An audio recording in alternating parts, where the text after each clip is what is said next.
Welcome to life and light channel.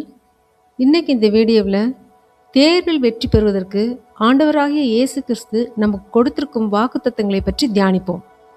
தேர்வு காலம் என்றாலே ஒருவித பயமும் பதற்றமும் நம்மை தொற்றிக்கொள்வது இயல்புதான். சிலபஸ் மலை போல இருக்கலாம், தூக்கமில்லாத இரவுகள் உங்களை வாட்டலாம். ஆனால் வேதாகமம் நமக்கு அற்புதமான ஆறுதலையும் பலத்தையும் தருகிறது. இன்று நாம் பார்க்க போகும் இந்த வசனங்கள் உங்கள் சிந்தனையை சீராக்கி வெற்றிக்கு வழிவகுக்கும். எக்ஸாமிற்கு நாள் நெருங்க நமக்கு ஒரு பதற்றம் ஏற்படுவது இயல்பு. அதற்கு முக்கியமான காரணம் எத்தனை சாப்டர்ஸ் நம்ம படிக்கணும், எப்படி ப்ரிப்பரேஷன் செய்வது என்பதை பற்றி தான் ஒரு கவலை. இந்த மாதிரியான பதற்றம் நமக்கு ஞாபக சக்தியை குறைக்கும். முதலில் நமக்கு அமைதி தேவை. விசுவாசிக்கிறவன் பதறான் என்று வேதம் சொல்கிறது. மேலும் நாம் ஒன்றுக்கும் கவலைப்படாமல் நாம் தேவனிடம் ஜெபிக்க வேண்டும். அதற்காக பிலிப்பியர் 4ஆம் அதிகாரத்தில் 6 முதல் 7 வசனங்கள் இவ்வாறு சொல்லப்பட்டிருக்கிறது. நீங்கள் ஒன்றுக்கும் கவலைப்படாமல் எல்லாவற்றையும் குறித்து உங்கள் விண்ணப்பங்களை ஸ்தோத்திரத்தோட கூடிய ஜெபத்தினாலும் வேண்டுதனாலும் தேவனுக்கு தெரியப்படுத்துங்கள். அப்பொழுது எல்லா புத்திக்கும் மேலான தேவ சமாதானம் உங்கள் இருதயங்களையும் உங்கள் சிந்தனைகளையும் கிறிஸ்து இயேசுவுக்குள்ளாக காத்துக்கொள்ளும். இதிலே நமக்கு ஆண்டவர் ஒரு வாக்குத்தத்தத்தை கொடுக்கிறார். எல்லா புத்திக்கும் மேலான தேவ சமாதானத்தை தருவதாக சொல்லியுள்ளார். அதாவது நாம் இவ்வளவு படிக்க வேண்டியது இருக்கிறதே என்று ஐயப்படாமல், இந்தந்த சாப்டர்ஸ் நான் படிக்க போகிறேன் ஆண்டவரே, இதிலெல்லாம் எனக்கு தெரியும் அப்படின்னு ஆண்டவர்கிட்ட நாங்கள் முறையிட்டு எனக்கு இதிலிருந்து கேள்விகள் வர்றதற்கு உதவி செய்யுங்க. கல்லூரிகளிலும் பள்ளிகளிலும் நமக்கு என்னென்ன முக்கியமானது என்று சொல்லியிருப்பார்கள். அதவே நாம் தொடர்ந்து படித்து வர வேண்டும். மேலும் ஆண்டவரிடம் விண்ணப்பம் செய்ய வேண்டும். ஆண்டவரே, நான் இந்த சாப்டர்ஸ் எல்லாம் படிச்சிருக்கேன், இதிலிருந்து எனக்கு நான் படித்த பாடங்களிலிருந்து கொஸ்டின்ஸ் வருவதற்கு கர்த்தர் கிருபையாய் இறங்க வேண்டுமாய் ஜெபிக்கிறேன் என்று விண்ணப்பங்களை ஏறெடுக்க வேண்டும். இப்பொழுது ஒரு 5 சாப்டர்ஸ் இருக்குதுன்னு வச்சுக்கோங்களேன். அதில் நம்ம ஒரு 3 சாப்டர் தரவாக இருக்கிறோம், இன்னும் ஒரு 2 சாப்டர் நம்ம படிக்கணும். அப்படின்ற பட்சத்தில் இந்த ஒரு சாப்டருக்கு இன்னும் ஒரு சாப்டருக்கு நல்ல ஒரு ப்ரிப்பரேஷன் பண்ணுவதற்கு கர்த்தர் உதவி செய்யுமாறு ஜெபிக்க வேண்டும். இன்னும் ஒரு சாப்டர் நம்ம சாய்ஸில் வச்சுருக்கணும். அந்த மாதிரி இருக்கும் பட்சத்தில் நமக்கு அது நல்ல ஒரு வெற்றியை தரும். இந்த 3 சாப்டர்ஸ் தெளிவாக நமக்கு புரியும்படியாக இருக்கிறது என்று நாம் நினைக்கும் போது நமக்கு ஒரு உள்ளத்தில் ஒரு சமாதானமாக இருக்கும். அதோடு இல்லாமல் நம்ம ஜெபிக்கணும், இது எனக்கு போதும், நான் இதில் மார்க் வாங்கிடுவேன் அப்படின்னு ஜெபிக்கணும். அப்போ ஆண்டவர் நமக்கு ஒரு வசனத்தை ஞாபகப்படுத்துகிறார். பாருங்க, சமாதானத்தை உங்களுக்கு வைத்து போகிறேன், என்னுடைய சமாதானத்தை உங்களுக்கு கொடுக்கிறேன், உங்கள் இருதயம் கலங்காமலும் பயப்படாமலும் இருப்பதாக. அதாவது இவ்வளவு பண்ணியிருக்கிறோம், இவ்வளவு கர்த்தருடைய கிருபையினால இவ்வளவு நாலேஜை கெயின் பண்ணியிருக்கோம், நம்ம எப்படியும் நம்ம வின் பண்ணிடலாம், இவ்வளவு பர்சன்டேஜ் நம்ம வாங்கிடலாம். இந்த வசனம் யோவான் 14:27 சொல்லப்பட்டிருக்கிறது. இதை நாம் அடிக்கடி சொல்ல வேண்டும். நமக்கு பயமோ இருதயம் கலங்குவது போல் இருந்தாலோ இதை நம்ம சொல்லி நாம் ஜெபிக்க வேண்டும். அப்பொழுது நம்மளுக்கு ஒரு சமாதானம் கிடைக்கும், ஒரு தைரியமும் பிறக்கும். எக்ஸாம் பற்றி பயமில்லாமல் இருக்கும். நாம் ஆண்டவராகிய இயேசுவையே நம்பி இருக்கிறபடியால் நமக்கு ஒரு வசனத்தை அவர் நினைப்பூட்டுகிறார். ஏசாயா 26:3 உம்மை உறுதியாய் பற்றி கொண்ட மனதை உடையவன் உம்மையே நம்பியிருக்கிறபடியால் நீர் அவனை பூர்ண சமாதானத்துடன் காத்துக்கொள்வீர் என்று எழுதப்பட்டிருக்கிறது. நாம் ஆண்டவரே சார்ந்து அதன்படி பிளான் செய்து படித்து கொண்டும் அவர் மீது நம்பிக்கையாக இருக்கும்போது நமக்கு எல்லாம் ஜெயமாக மாறும். அதோடு இல்லாமல் அந்த எக்ஸாம் முடிகிற வரைக்கும் அவர் சமாதானத்தால் நிரப்புவார், எல்லாவற்றையும் சிறக்க செய்யுமாறு செய்வார். கடினமான பாடங்களை புரிந்து கொள்ளவும் தேர்வில் சரியாக எழுதவும் தெய்வீக ஞானம் அவசியம். அதற்காக ஒரு வாக்குத்தத்தத்தை யாக்கோபு 1ஆம் அதிகாரம் 5வது வசனத்தில் பார்க்கலாம். உங்களில் ஒருவன் ஞானத்தில் குறைவுள்ளவனாய் இருந்தால் யாவருக்கும் சம்பூர்ணமாய் கொடுக்கிறவரிடத்தில் கேட்க கடவன், அப்பொழுது அவனுக்கு கொடுக்கப்படும் என்று ஒரு நல்ல ஒரு வாக்கு தத்தத்தை கொடுத்திருக்கிறார். நாம் அதை சுதந்திரித்து கொள்ள வேண்டும். நாம் ஃபர்ஸ்ட் ஆஃப் ஆல் அவர்கிட்ட கேட்கணும், எனக்கு இந்த எக்ஸாம் ப்ரிப்பரேஷன்ல எந்த பாடப்பகுதியானாலும் சரி நமக்கு புரியாவிட்டால் நாம் தேவனிடத்தில் கேட்க வேண்டும். அதாவது கேளுங்கள் கொடுக்கப்படும், தட்டுங்கள் திறக்கப்படும் என்று சொல்லப்பட்டிருக்கிறது. அதோடு இல்லாமல் இது ஒரு தெய்வீக ஞானம் என்று ஒன்று உள்ளது, டிவைன் விஸ்டம். அந்த டிவைன் விஸ்டத்தை நாம் ஆண்டவராக இயேசு கிறிஸ்துவிலிருந்து பெற்றுக்கொள்ள வேண்டும். நமது பாடப்பகுதியில் எந்த இடத்தில் நமக்கு புரியவில்லையோ அந்த பேசேஜில் நமது கைகளை வைத்து நாம் ஜெபிக்க வேண்டும்.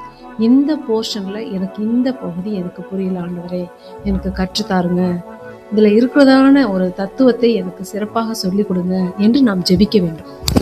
அப்படி இல்லையா, நம்மளுக்கு எந்த வித சோர்ஸும் அப்படி கிடைக்கவில்லையா, அது சரியாக புரியவில்லையா, நமக்கு டீச் பண்ணுவதற்காக யாரேனும் ஆயத்தம் பண்ணுவார், யாரேனும் ஒரு நல்ல ஒரு ஃப்ரெண்ட் சர்க்கிளை அனுப்புவார், இல்லை நம்மளுடைய ஆசிரியர்களோ நம்மளுக்கு ஹெல்ப் பண்ணும்படியாக ஒரு சூழ்நிலையை உருவாக்கி தருவார், எப்படியாவது நமக்கு ஹெல்ப் பண்ணுவார். அதனால் நாம் இந்த வாக்குத்தத்தத்தை வைத்து ஜெபிக்க வேண்டும்.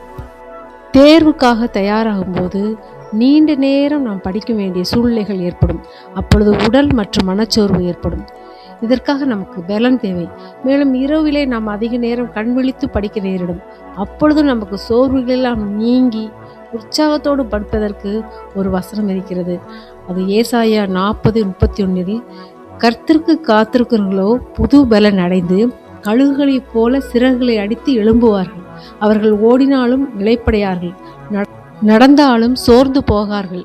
தேர்வுக்கு தயாராகும் போது நமக்கு பலன் தேவைப்படுகிறது. அது நாம் சுயமாக நாம் சம்பாதிக்க முடியாது. அதையும் தேவனிடத்திலிருந்து பெற்றுக்கொள்ள வேண்டும்.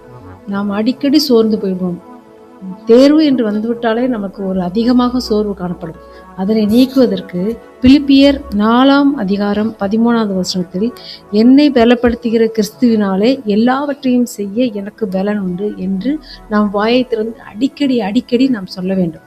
இப்படி நாம் இந்த வசனத்தை சுதந்திரித்துக் கொள்வதன் மூலமாக புது பலன் அடைவோம்.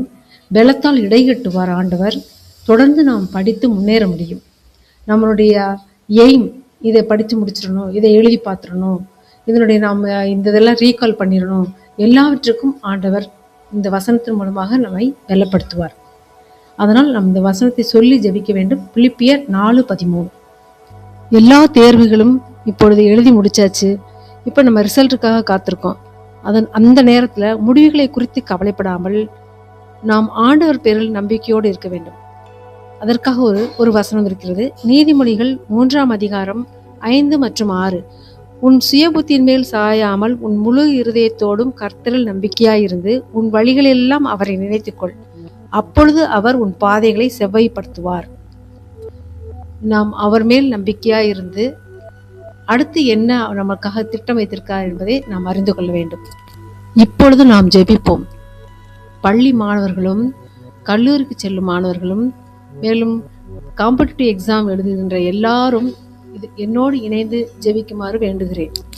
அன்பின் பரலோக பிதாவே, இந்த நல்ல நேரத்திற்காக உம்மை துதிக்கிறோம், போற்றுகிறோம், வாழ்த்துகிறோம், வணங்குகிறோம் தகப்பனே. இப்பொழுதும் ஆண்டவரே, தேர்வுக்கு தயாராகும் ஒவ்வொரு பிள்ளைகளையும் உங்களுடைய கரத்திலே ஒப்படைக்கிறோம். ஸ்கூல் லெவல் எக்ஸாம் ப்ரிப்பரேஷனுக்காகவும் காலேஜ் லெவல் எக்ஸாம் ப்ரிப்பரேஷனுக்காகவும் மேலும் காம்படிட்டிவ் எக்ஸாம் எழுதுகின்ற பிள்ளைகளுக்காகவும் இந்த நேரத்தில் நாங்கள் ஜெபிக்கிறோம். அது என்ன மாதிரியான காம்படிட்டிவ் எக்ஸாம் இருந்தாலும், பேங்க் எக்ஸாம், டெட் எக்ஸாம், இந்த மாதிரி நெட்டு ஸ்லெட் எக்ஸாம்ஸ் எல்லாவற்றையும் உடைய கரங்களிலே தருகிறோம் தகப்பனே. தேவனே, தேர்வுக்கு தயாராகும் பிள்ளைகள் இந்த வீடியோவை பார்த்து கொண்டிருக்கிற பிள்ளைகளுக்காக ஜெபிக்கிறேன். அவர்கள் ஆண்டவரே கற்றுக்கொண்ட பாடங்களை நினைவுபடுத்தவும் தெளிவான மனநிலையோடு தேர்வை எழுதவும் கிருபை தாரும். பயத்தை நீக்கி உடைய சமாதானத்தினால் இவர்களை நிரப்பும். தேர்வு எழுதும்போது இவர்களுடைய கரத்தின் மீது உம்முடைய ஆணி பாய்ந்த கரங்கள் வந்து அமர்வதாக. எக்ஸாம் ரிசல்ட்டுக்காக காத்திருக்கிறதான பிள்ளைகளுக்காக ஜெபிக்கிறேன். ஆண்டவரே, நீங்க எரேமியா 29:11 ஒரு நல்ல அருமையான வசனத்தை எங்களுக்கு கொடுத்திருக்கீங்க. ஆண்டவரே, அதை நாங்கள் சுதந்திரித்துக் கொள்கிறோம். நீங்கள் எதிர்பார்த்திருக்கும் முடிவை உங்களுக்கு கொடுக்கும்படிக்கு நான் உங்கள் பேரில் நினைத்திருக்கிற நினைவுகளை அறிவேன் என்று கர்த்தர் சொல்கிறார்.